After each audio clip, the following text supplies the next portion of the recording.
Across America, thousands of elderly parents quietly suffer from neglect, not because they are unloved, but because life pulls their families apart. This is the story of Ruth, a mother who gave everything to her children only to be left alone when she needed them most. Stay with me through this story, and at the end, I'll invite you to share your experiences because your voice might help someone else. Ruth was once a lively woman, a pillar of strength in her small community. She raised 4 children with care and pride, but as age caught up, her health began to falter. Her children, scattered across different states, found it hard to keep up. Calls became infrequent, visits even rarer. At first, Ruth told herself they were just busy, but loneliness crept in. She stopped answering her phone, afraid to admit how much she longed for connection.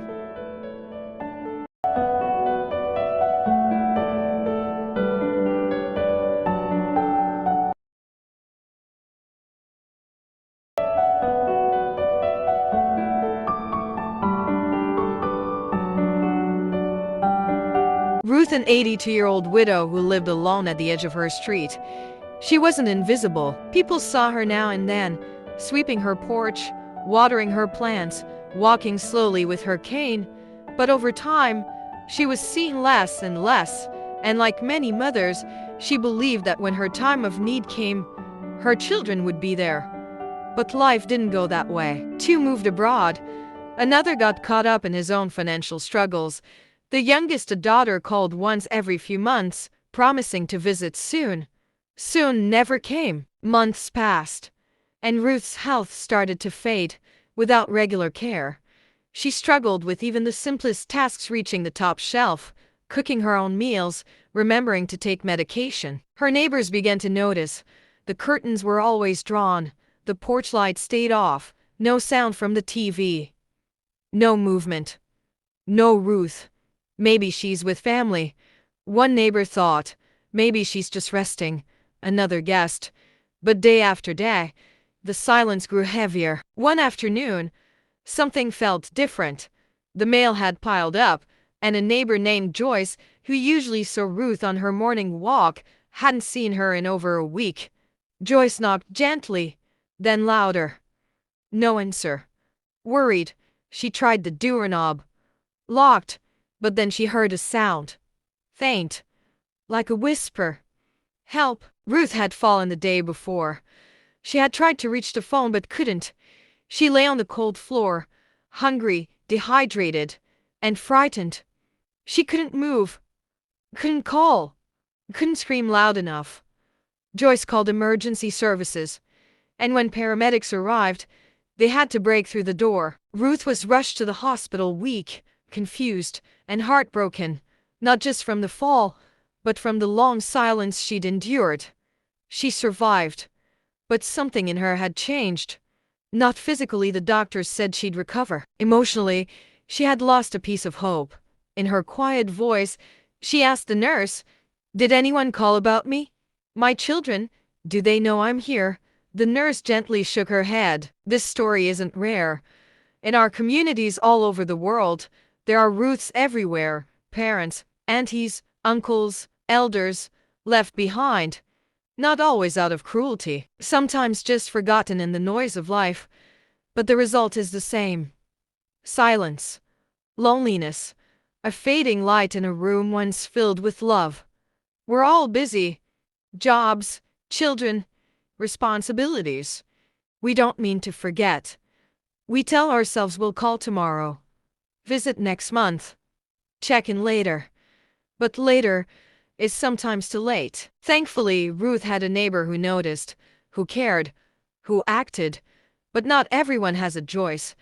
Some elders suffer in silence until it's too late to be heard. The question is, who is the Ruth in your life? A parent? A former teacher? An elderly neighbor down the road? Are they waiting to hear from you? You may be the only person standing between their hope and their heartbreak.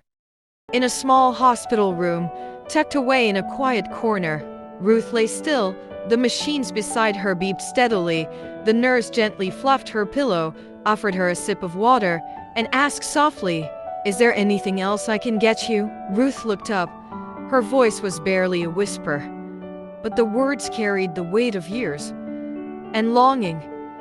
"I just want my children to remember me, to know I'm still here." She didn't ask for much, just to be remembered, just to feel seen, to know that in her old age, she had not faded from their hearts. Ruth had once been the center of her children's universe.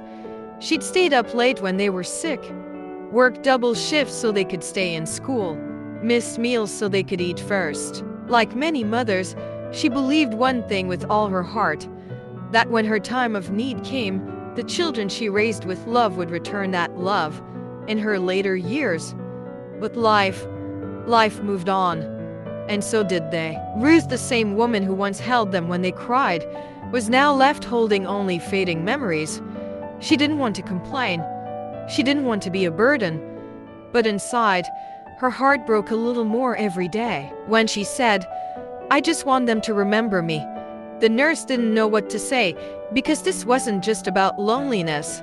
It was about invisibility, about the pain of being forgotten not by strangers, but by the very people you loved most. This is the kind of neglect that is silent. It leaves no bruises, no broken bones, just empty spaces where love used to be. And it's more common than we want to admit. It happens in cities and villages, in wealthy homes and humble ones, in families that say, "We care," but forget to show it. Her words echo a question so many elderly parents carry quietly in their hearts. Do they still think of me? Was I only important when I was useful? Am I now just forgotten? These are the people who taught us how to speak, how to walk, how to pray, how to dream. They spend their lives building ours. And yet, in the rush of our daily routine, they become an afterthought. Even as the nurse comforted her, the deeper healing Ruth needed couldn't come from medicine. It could only come from love, from her children, from a simple call, a visit, a voice saying, "Mama, I remember, and I still care." This story is not just about Ruth. It's about all the Ruths we know. The mothers, the uncles, the grandparents, the neighbors down the street. They're still here, waiting, hoping, remembering us even as we forget them. Love doesn't fade overnight. It fades through neglect, through silence, through forgetting to say, "I see you. I value you. I remember you." So today, let's ask ourselves, who in my life is waiting to be remembered? And what will it cost me to reach out? A few minutes, one phone call, a visit? That small act could change someone's world. Have you or someone you know experienced a similar moment of loneliness or neglect? Your story can inspire others to reach out, to reconnect, or to seek help. Please share your experiences in the comments or send a message through our social links. Together, we can build a community of support. Why does this happen so often?